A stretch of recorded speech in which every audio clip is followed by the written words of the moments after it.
부처님께서 열반하신 뒤 56억 7천만년 뒤에 미륵불이 연부제에 하강하셔서 출세해가지고 무량 중생을 제도하시게 되는데 그 56억 7천만년 되기 이전에 간간히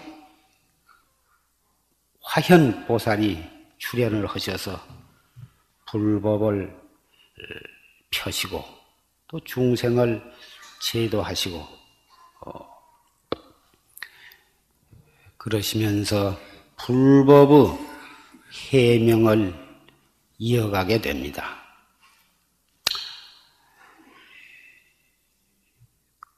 그 보살 화현으로 나타나신 그러한 성현들은 내가 보살 화현이다 하고 써가지고 나온 것도 아니고 우리가 그 색상을 보아가지고는 분간을 할 수가 없는 것입니다. 그런 보살 화현이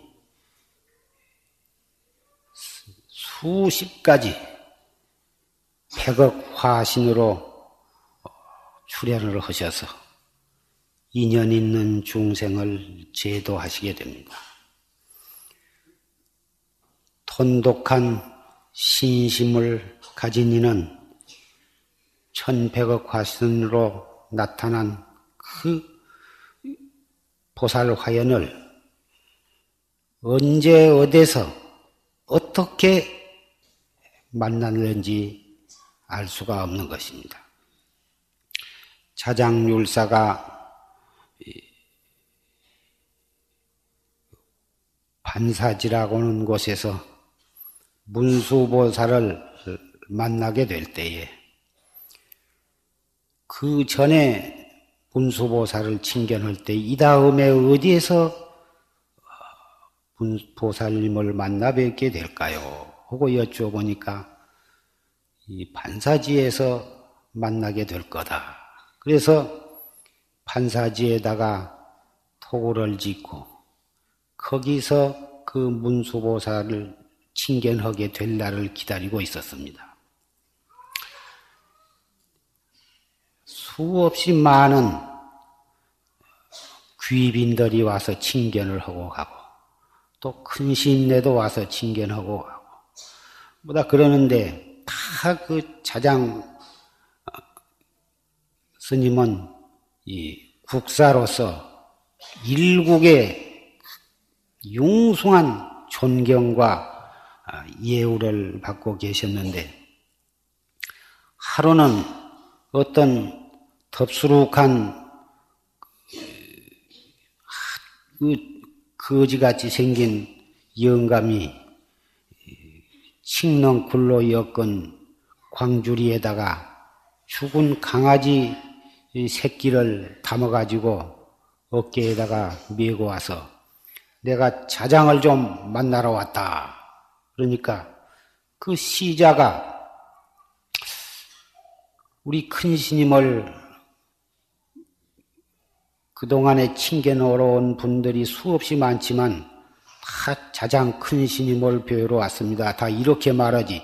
나 자장을 보러 왔다. 자장 집에 있느냐? 이렇게 큰 스님을 스님 소리도 넣지도 아니하고 마구제비로 그러니까 그 시자가 참 고약한 사람이 왔구나. 그래가지고 이 사람을 어떻게 해야 할 것인가, 칭견을 시켜야 할 것인가, 아니야 할 것인가 망설이니까 무슨 일로 오셨습니까? 하고 되물으니까 너를 만나러 온 것이 아니오. 네 스승 자장을 만나러 왔으니까 빨리 자장 보고 나 왔다고 해라. 막 그 위험을 가지고 하니까 그 위험에 눌려서 그 시자가 들어가서 그 큰 스님한테 가서 밖에 이러이러한 사람이 와가지고 막 큰 스님을 함부로 이름을 부르면서 만나고 싶다고 그럽니다. 어떻게 생겼더냐? 야커야커 생겼고 미친 사람 같습니다. 그러니까, 그래, 미친놈이 왔는가 보다. 그거 보내버려라. 이랬단 말이에요. 그러니까, 시자가 나가서, 그 큰 스님 지금 바빠서 못 만나니까 가라고 그러니까, 네가 가라고 안 해도 내가 갈 거다. 지놈이 그렇게 아만이 탱천해가지고 보살을 징견을 해? 그러면서 그 가지고 있는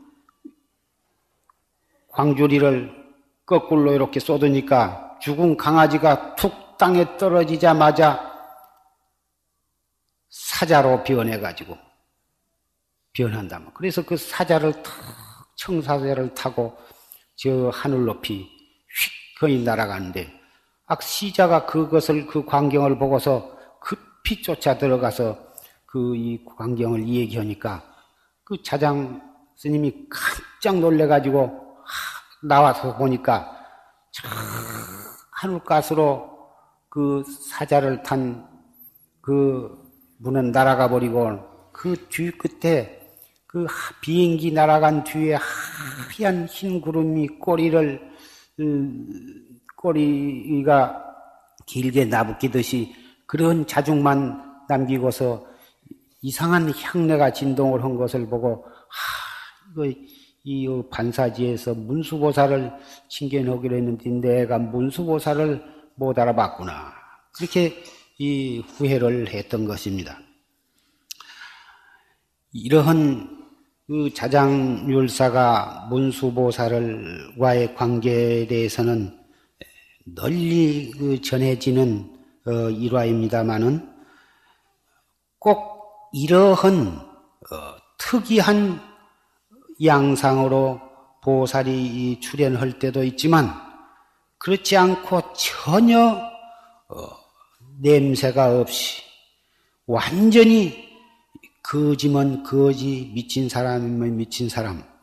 또 오늘 이 법회가 시작하자마자 나와서 한바탕 이 법거량을 시도한 이러한 분도 문수보살일런지 보현보살일런지 그것을 알 수가 없는 것입니다.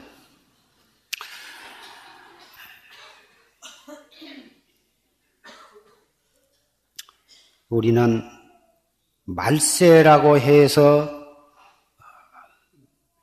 스스로 자포자기를 한다든지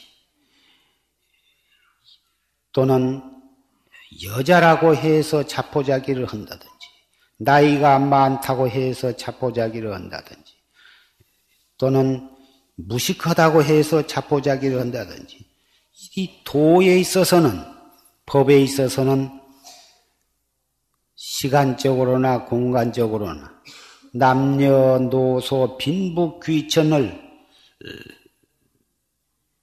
초월한 것인 만큼 스스로 자기와 도와는 인연이 먼 것처럼 포기하는 것은 제일 큰 잘못이라고 말할 수가 있는 것입니다. 말세에 태어났을수록에 100배 더 노력을 할지언정 여러 가지 여건이 좋지 못하게 태어났을수록에 100배 더 노력할지언정 여건이 안 좋다고 해서 스스로 포기해버린다면 영영 공부와는 멀어져 버릴 수밖에 없는 것입니다. 세속에서도 어려운 여러 가지 역경 속에서 거기서 좌절하지 아니하고 2번 실패하면 3번, 3번 실패하면 4번 이렇게 해서 끈질기게 계속 노력하고 극복해 나가면 마침내는 큰 성공을 하는 예가 너무너무 많은 것입니다. 흔히 좋은 여건 하에서 모든 사업을 하게 되고 모든 학문을 하게 되고 하면 참 좋은 것 같지만 좋은 여건 하에서 성공한 사람보단 오히려 대단히 불리한 역경 속에서 피나는 노력 끝에 성공한 사람이 훨씬 더 많은 것이고 그런 사람이 더 큰 기쁨과 행복을 얻고 나아가서는 그 기쁨과 행복을 모든 사람에게 또 회항을 할 수도 있게 되는 것입니다. 우리가 존경하는 선지식이 열반하시고 안 계시지만 우리는 우리를 위해서 남겨주신 그 법어를 통해서 생존시나 다름없이 그 법을 들을 수가 있습니다. 그 법에 의해서 열심히 노력한다면 우리는 반드시 목적지에 도달할 수가 있다고 믿는 것입니다.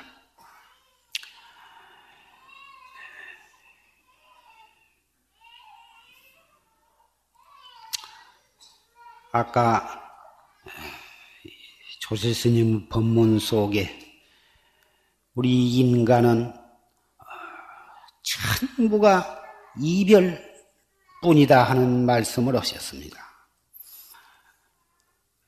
부모와 자식 간에도 처음에 그 자식을 낳아가지고서는 그 자식을 위해서 그 부모는 몸과 목숨과 모든 그 가지고 있는 것을 다 자식을 위해서 다 바쳐도 아까울 것이 없고 다 바치고서도 자식만 잘 된다면 한이 없이 이렇게 생각을 하면서 길렀지만 그 자식이 차츰 커가면 결국은 부모 품 안에서 떨어져 나가서 독립을 하게 되고 또 자식으로서는 부모가 평생토록 살아계시기를 바라지만 세월이 지나면은 그 부모도 결국은 저승으로 떠나시게 되는 것입니다.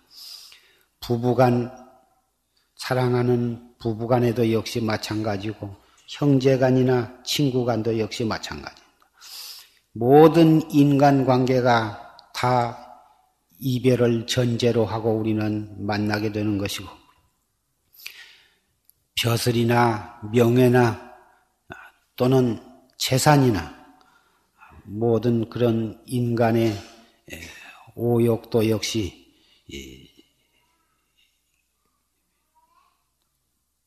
언젠가는 나로부터 떠나고야만 마는 것입니다. 그러한 것이 바로 이 무상이라 하는 것입니다. 우리는 무상 속에 몸을 받아 태어났습니다. 그 무상 속에 몸을 받아나서 무상 속에서 무상을 살고 있습니다. 태어날 때부터 일평생을 살다가 마지막 숨을 거두고 갈 때까지 온전히 무상 속에서 일평생을 살게 되는 것입니다. 부처님께서 우리에게 이 생사해탈하는 법, 참나를 찾는 법, 이 진리법을 설해주시 아니했다면 우리는 완전히 무상 속에서 무상을 살다가 무상하게 이승을 하직을 하고 또 다시 새로운 몸을 어느 땅, 어느 때에 받아나서 또 무상하게 일생을 살다가 끝을 또 마치고 이러한 되풀이를 하면서 수없이 고의적으로 또는 본의 아니게 업을 지어서 그 업으로 인해서 육도를 끊임없이 돌고 돌다가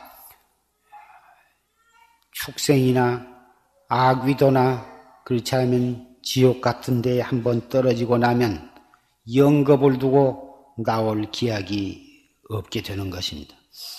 다행히 우리는 숙세의 인연이 있어서 금생에 이렇게 불법을 만나게 되었습니다. 불법을 만난 그 인연으로 무상 속에서 영원을 찾을 수가 있게 된 것입니다. 아까 조실스님 법문 가운데 남전 스님과 또 근처에 있는 어느 토굴의 스님과의 관련으로 이루어진 법문을 들었습니다마는 우리는 공부를 해 나가는 데 있어서 선지식을 찾아가기도 하고 선지식이 또 학자를 찾기도 하고 해서 서로 안목을 점검을 하고 탁말을 해서 어찌든지 바른 스승을 찾고 바른 도반을 찾아서 삿된 데에 떨어지지 않고 중간에 멈추는 일이 없이 구경의 깨달음에까지 이르러야 하는 것입니다.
안녕하세요. 눈부신 정보통신 기술의 발달에 힘입어 이제 정강선사 송담스님 법문 전체 1600여 개의 육성 법문을 새끼손가락 손톱만한 메모리 카드에 저장하여 스마트폰에 장착하여 들으실 수 있습니다.